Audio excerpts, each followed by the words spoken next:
What's up, YouTube?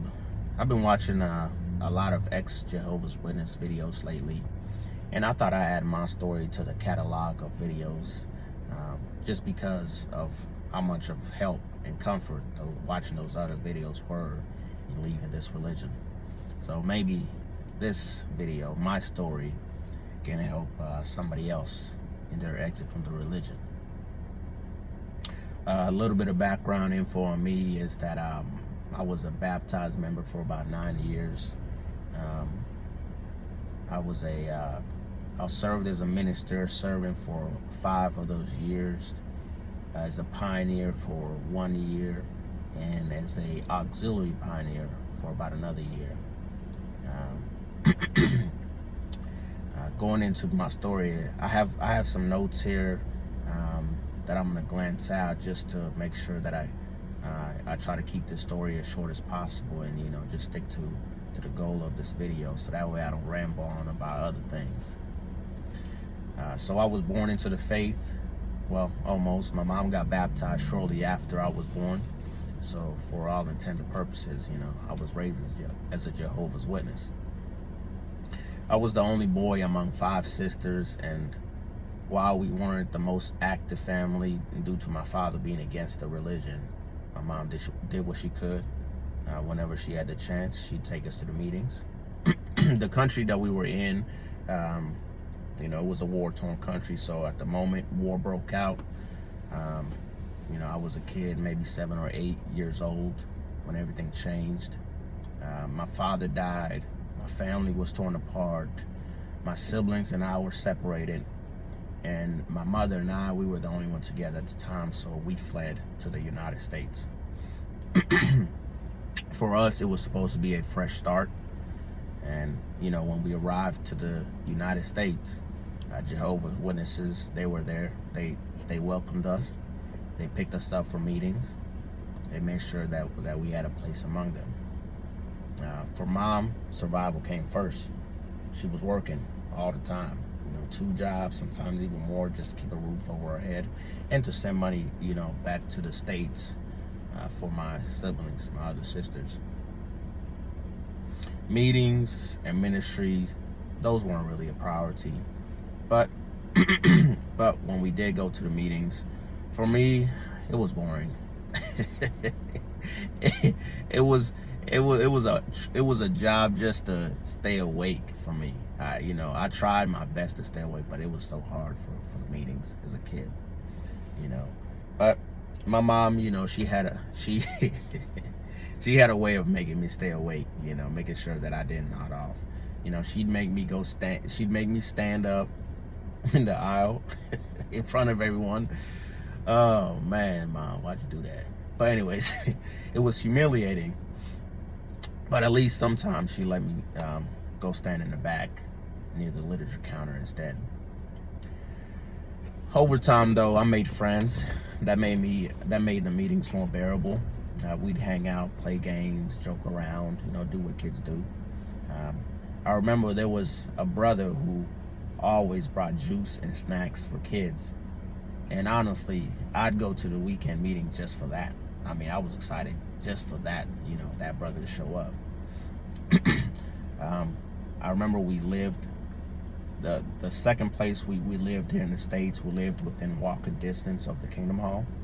So even when my mom couldn't go, I would, but not for Jehovah or the teaching, but for those snacks and the company, and my friends.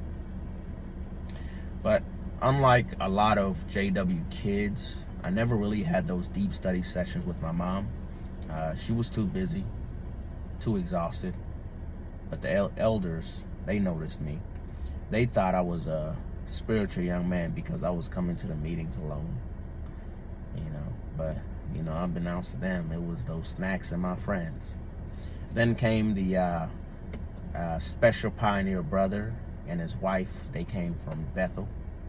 They moved in our Kingdom Hall. They took an interest in me and my mom. My mom saw an opportunity to restart her studies, to get kind of a little bit more focused on the meetings, because she had been kind of straying away. So she decided to start studying with a sister, this special pioneer sister. But me, I didn't want to.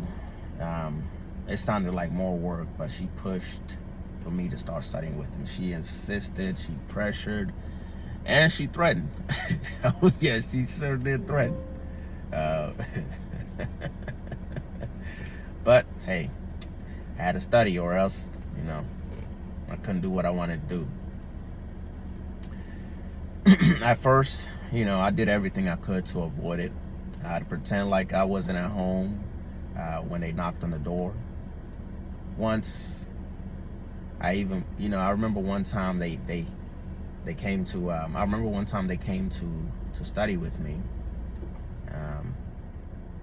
But me knowing what time they'd be coming to study, I went to one of my worldly friends' house, or my non-Jehovah's Witness house, thinking I was safe to get away from them.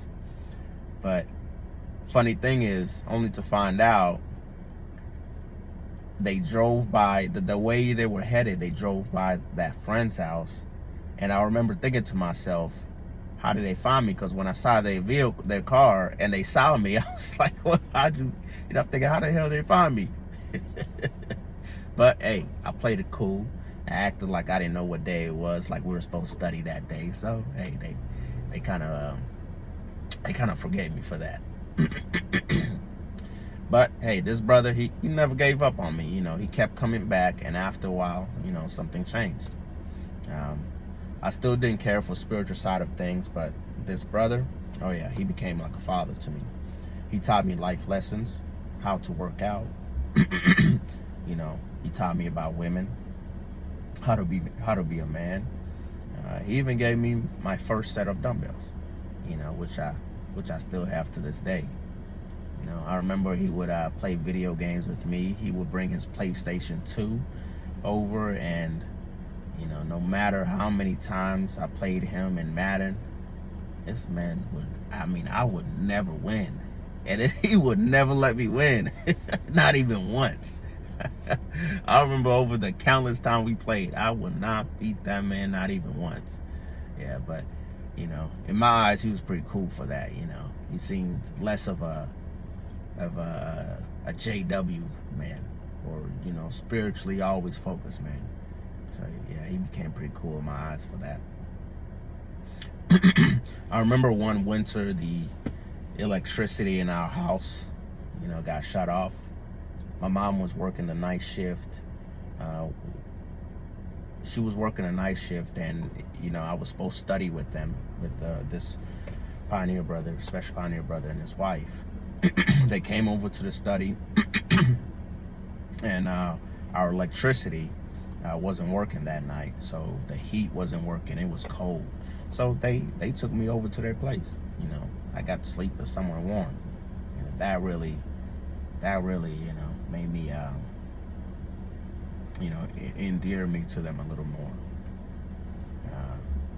But hey, I still wasn't having any connection with Jehovah, but I stayed. I continued studying for him, for the bond that we were starting to get. Now, after graduating high school, I stopped going to meetings. I remember telling him that I didn't want to study anymore.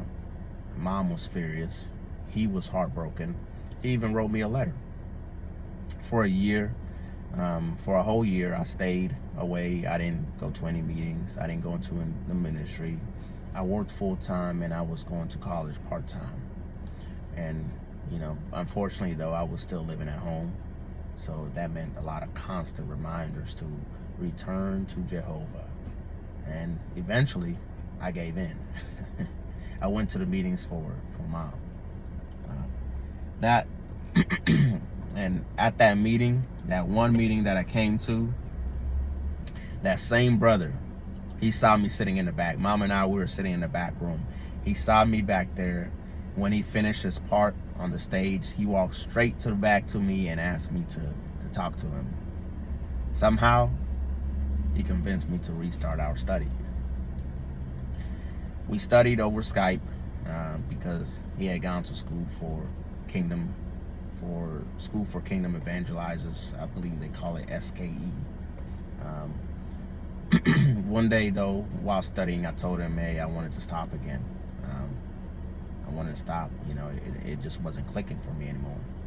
So he asked me to wait until he got back. And when he did, he gave me one last challenge. He told me, pray intensely before making my final decision. I prayed. Nothing changed. But instead of letting me go, he switched tactics. He said, you know what, let's switch to a different book. So instead of the usual study material that we were studying out of,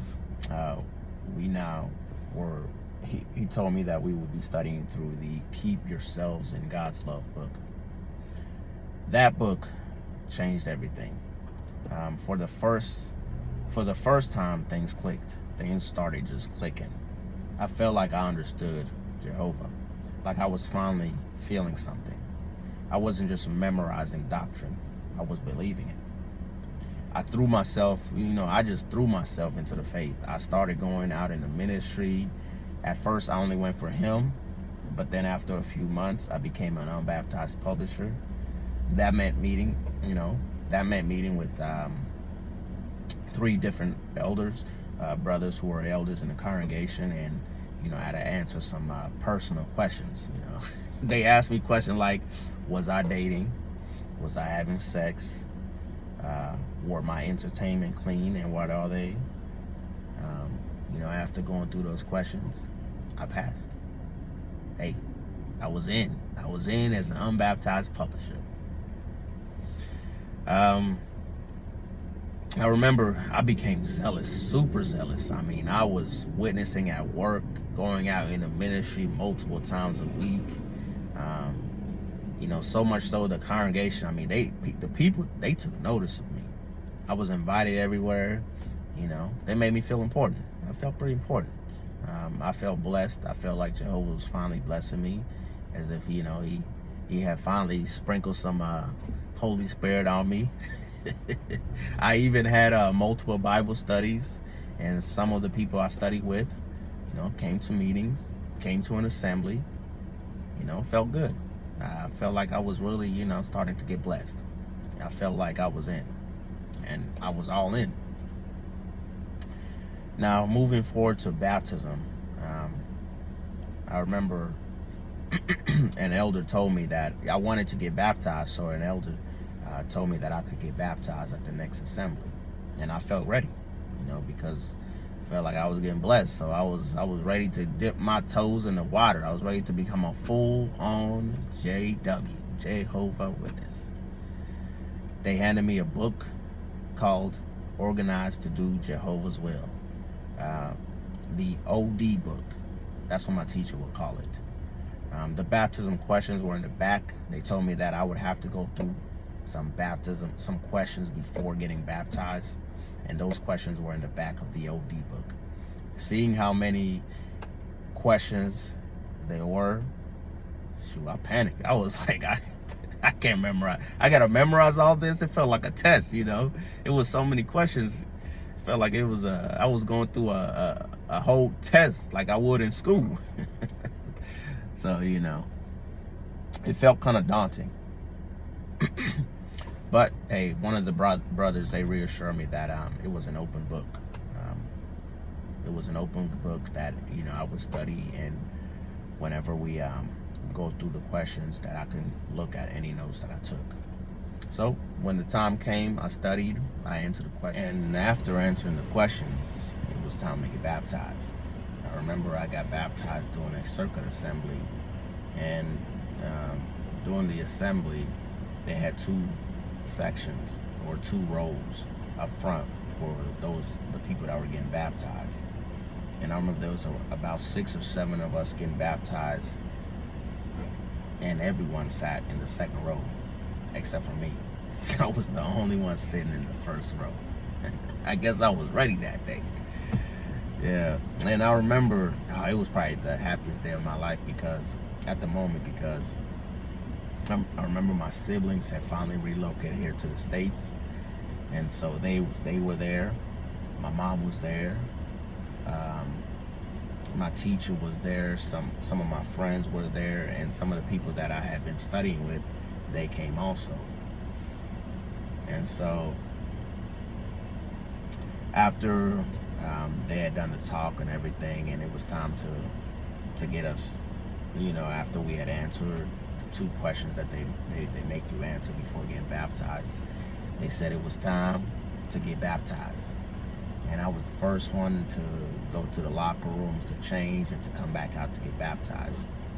And the way they had set up the pool was next to the platform where the speakers would speak.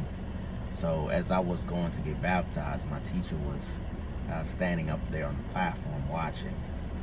And it felt so good. Felt like I was making my dad proud or something. Yeah. Oh yeah, after getting baptized, yeah, it's probably one of the happiest days of my life, because now I was a full-fledged JW, full-fledged Jehovah Witness. Yeah. But hey, this video is getting long, so I'm gonna cut it off here. In the next part, I'm gonna go over, what happened, what changed, what made me change my mind, and leaving this religion. All right, peace.